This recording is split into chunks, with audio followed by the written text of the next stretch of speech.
दौरे पर जाएंगे पीएम मोदी। ये बड़ी खबर जो इस बीच निकलकर सामने आ रही है। G7 शिखर सम्मेलन में जो है शामिल होंगे पीएम मोदी। ये बड़ी खबर है प्रधानमंत्री नरेंद्र मोदी के दौरे को लेकर। फिलहाल साइप्रस में पीएम मोदी हैं और साइप्रस में पीएम मोदी का जोरदार स्वागत किया गया। साइप्रस में भारतीय समुदाय से पीएम मोदी ने मुलाकात भी की है।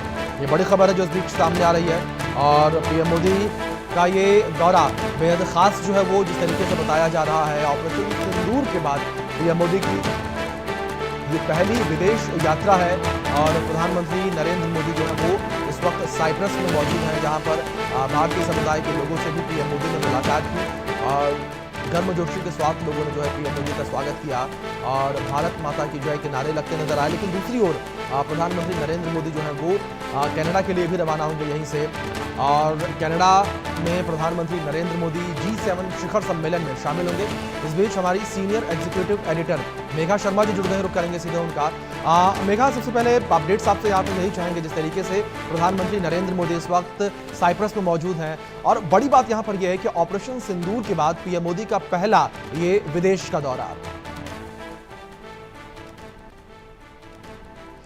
जी बिल्कुल, पहले तो मैं आपको बता दूं कि जो G7 लीडर्स समिट जो आज शुरू हो गई है, वर्ल्ड लीडर्स कनाडा अल्बर्टा में यहाँ पहुँच रहे हैं, कैलगरी में। इनफैक्ट ये जो समिट है, ये समिट का लोकेशन कानानास्किस कंट्री लॉज में है, जो कि इस समय मैं बैंफ में हूँ। बैंफ कैलगरी से कुछ 80 किलोमीटर की दूरी पर है और बैंफ से कुछ 40 मिनट की दूरी पे कानानास्किस है, जहाँ पे ये इवेंट होने वाला है। आपने बहुत सही बोला कि प्राइम मिनिस्टर नरेंद्र मोदी की ये पहली विजिट है ऑपरेशन सिंदूर के बाद।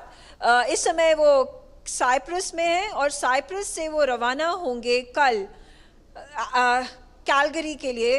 वो G7 लीडर समिट में स्पेशल इनवाइटी हैं। ऑब्जर्वर स्टेटस से इंडिया का पोजीशन रहा है पिछले कितने ही सालों से, चाहे वो मनमोहन सिंह हो जब उनकी प्राइम मिनिस्टरशिप थी, और अब प्राइम मिनिस्टर नरेंद्र मोदी, वो जो जितने अपने 3 टर्म्स से G7 समिट को अटेंड कर रहे हैं ऑब्जर्वर स्टेटस के साथ। सबसे अहम बात यह है कि prime minister Narendra Modi Canadian counterpart mark Carney के साथ बायलैटरल्स करेंगे। ये हमारे पास सूचना आई है।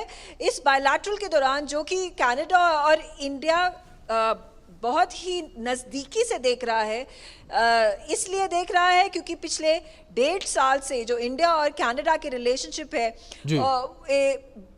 वो खराब होते नज़र आए हैं।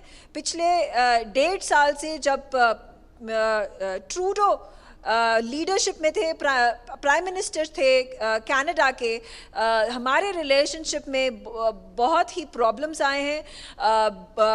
और इस रिलेशनशिप को इम्प्रूव करने के लिए, बेहतर बनाने के लिए, जो कनेडियन प्राइम मिनिस्टर ने जब फ़ोन कॉल किया प्राइम मिनिस्टर नरेंद्र मोदी को पिछले हफ्ते, और प्राइम मिनिस्टर ने इसको खुशी खुशी स्वीकार किया, जिसके कारण वो कल G7 लीडर समिट में प्रेजेंट होंगे, अपनी पार्टिसिपेशन बनाएंगे और काफ़ी सारे बायलैटरल्स होने की संभावना भी है। एक तो जैसा कि मैंने कहा कि कनेडियन काउंटरपार्ट मार्क कार्नी के साथ उनकी बायलैटरल होगी।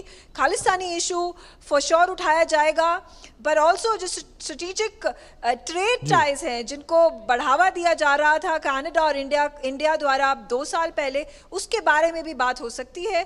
दूसरी बड़ी बायलैटरल जो कि लाइकली है वो होगी प्राइम मिनिस्टर नरेंद्र मोदी और US प्रेसिडेंट डोनाल्ड ट्रंप के बीच, और उसके टैरिफ वॉर के बीच जो ये 2 लीडर्स मिलने वाले हैं उस पे अहम फोकस होगा। जी मेघा, जिस तरीके से आपने अमेरिका का जिक्र किया, G7 में अब ट्रंप की वापसी हो चुकी है, यानी कि ट्रंप जो है अमेरिका के प्रेसिडेंट बन चुके हैं। और हमने हमेशा देखा है कि ट्रंप जब से प्रेसिडेंट रहे हैं, अमेरिका फर्स्ट की नीति वो हमेशा लेकर चले हैं। ऐसे में क्या अमेरिका यहां पर हावी होता हुआ नजर आएगा, ट्रंप यहां पर हावी होते नजर आएंगे? अगर हम एग्जाम्पल ले 2018 की, जब कनाडा में G7 समिट हो रहा था, वहाँ पे जस्टिन ट्रूडो प्राइम मिनिस्टर थे। प्रेसिडेंट डोनाल्ड ट्रंप अपने फर्स्ट टर्म में जब वो यहाँ कनाडा आए G7 में, वो काफी खुश नहीं थे ज़्यादा ट्रूडो के वार्तालाप जो उन्होंने की, बायलैटरल जो उन्होंने की, और वो G7 को बीच में ही छोड़कर चले गए।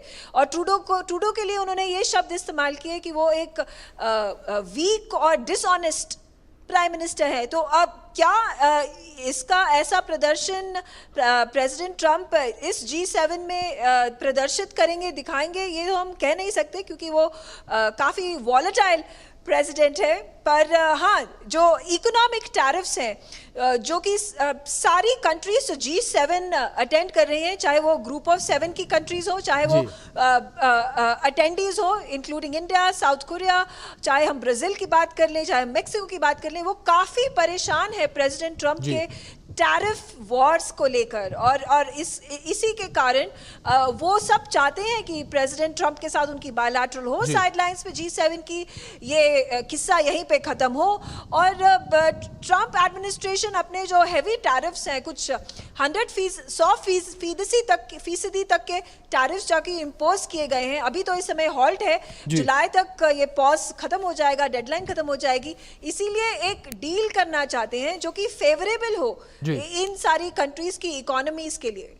बिल्कुल मेघा, जाहिर तौर पर अब देखना दिलचस्प यहाँ पर ये रहेगा कि G7 शिखर सम्मेलन में भारत और कनाडा के रिश्ते किस तरीके से सुधरते नजर आते हैं और किस तरीके से पूरी बैठकें आयोजित की जाती है। फिलहाल आप G7 पर जो अपडेट्स आ रहे हैं उन पर नजर बनाए रखें। बहुत शुक्रिया आपका जुड़ने के लिए और इन तमाम अपडेट्स के लिए भी। तो वहीं कैंची धाम के 61वें स्थापना दिवस पर देश विदेश से बाबा के प्रति आस्था रखने वाले श्रद्धालुओं का सैलाब उमड़ने लगा है। इस बार 2.5 लाख से ज्यादा श्रद्धालु